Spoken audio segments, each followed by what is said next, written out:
everyone, thanks for tuning into Sin's Workshop. I hope you're all having a wonderful day. So today we're going to be reviewing A Multitude of Dreams by Mara Rutherford. This is a gothic romantasy.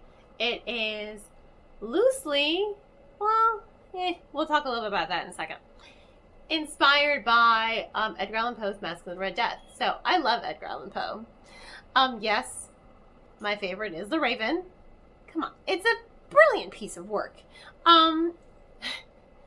I do also like Fall of the House of Usher, but you know what? I love ravens. If I could have a raven sanctuary in my backyard, I would. Ravens are smart, beautiful birds. And crows. I love a gorgeous blackbird. But that's neither here nor there. I love Edgar Allan Poe. And that was key for me when I picked up this book. Now, the book is basically, let me just summarize for you real quick. You have this kind of medieval-ish setting, and the king has all his nobles and everyone locked up in the palace, and he's had everyone locked up for years because he was so terrified of this plague. I forgot the number of years, but you have Princess Imogen, who's actually not Princess Imogen. She was selected when the real princess died. She was selected by one of her sisters to stop their father from further descending into madness about this whole plague. They went to the Jewish slums, because yes, there is Jewish representation here. They went to the Jewish slums, and they picked a girl who closely resembled the actual princess. Unfortunately, I forgot her name, her actual name. I didn't write it down in my notes. They're not in my notes, so you'll have to forgive me for that.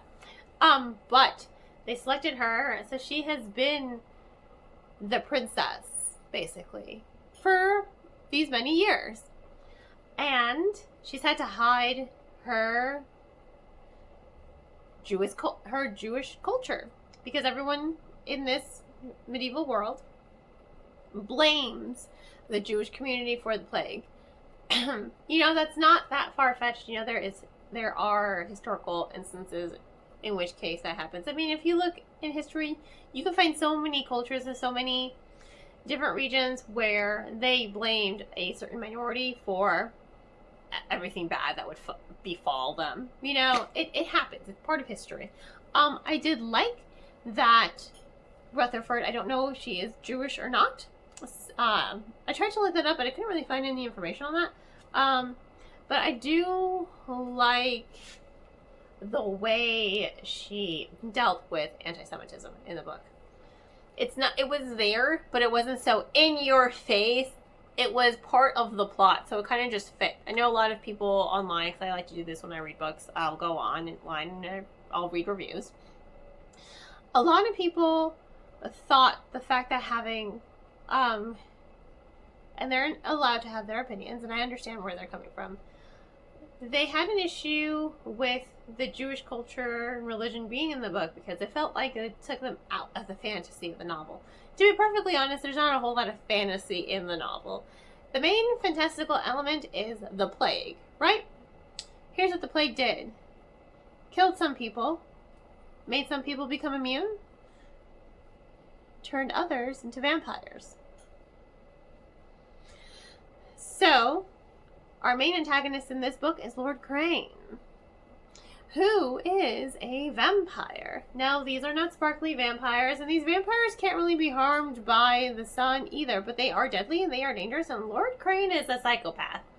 I did like how the villain was kind of masked as a savior. You knew there was something off from him to begin with, except you really didn't, given the way the world is set up now. You really had no idea what to expect. I mean, he is someone who didn't die from the plague, and what did he do? He saved other people who didn't die from the plague. Other people he found who ended up being immune, like Nico, our second protagonist. But again, the vampirism is the only fantastical element in the story. So for me, having Jewish representation in the novel didn't really deter me, and it didn't really take me out, and it didn't force me to suspend my belief. I liked that realism aspect in the story because it fit within the characterization. It fit within the plot. It fit within the scope of the story. And I really did get, because of that, I think it enhanced the medieval feel that Rutherford was going for, in my opinion, and I really enjoyed that. I will say there were times when Imogen and Nico kind of fell a little flat. However, the saving grace were their sidekicks. I swear, I was reading this book and I'm like, nothing bad better happen to these two people because they are both adorable and wholesome and I love them. Like, they're the plucky sidekicks and the sweet ones and the ones that keep them grounded. And I'm like, when they're in scenes together, that's when the novel really, really shined for me. And you really got to see who Imogen and Nico were as characters. Because otherwise, again, they did fall a little flat for me. I wanted a little bit more personality from them. I get it. The world's kind of in disarray. There was a plague. People died. And as for Imogen, I mean, she's been locked up in the castle with, huge castle. With, nobles and people and playing dress up and pretend. Her two sisters, one of them is a horrible bitch. And she gets hers, and that scene is gratifying. Let me tell you, that scene is gratifying. So if you read this book for anything else, she gets hers. And then you have her other sister, who's just kind of, you think she's really superficial, but she's actually quite smart. And she's very kind to Imogen, and she treats her like a sister. She's kind to her. And I love that about her. I'm just like, I like you. Nothing bad better happen to you. You better be the next queen. The book had a really good cast of side characters that enhanced and brought to life the main characters. I'll say that. Because Imogen, again, and Nico fell a little flat. Overall, though, I really did like the Gothic atmosphere. And I think, again, that the Jewish representation...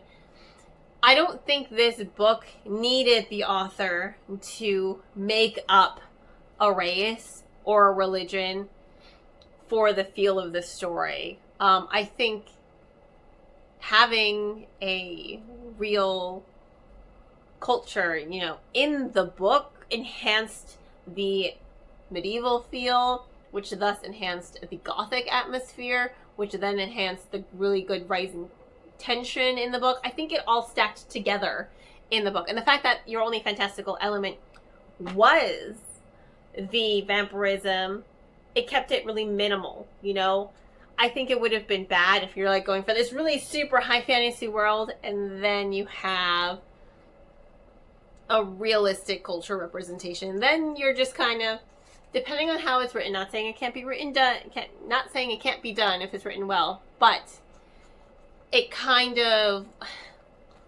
when you read fantasy, you want fantasy. I was going into this expecting just a kind of Gothic medieval story, so I wasn't really deterred by that. But a lot of people were, which is why I'm talking about it, because it is going to affect how you read, and it is going to affect how you absorb and react to the story.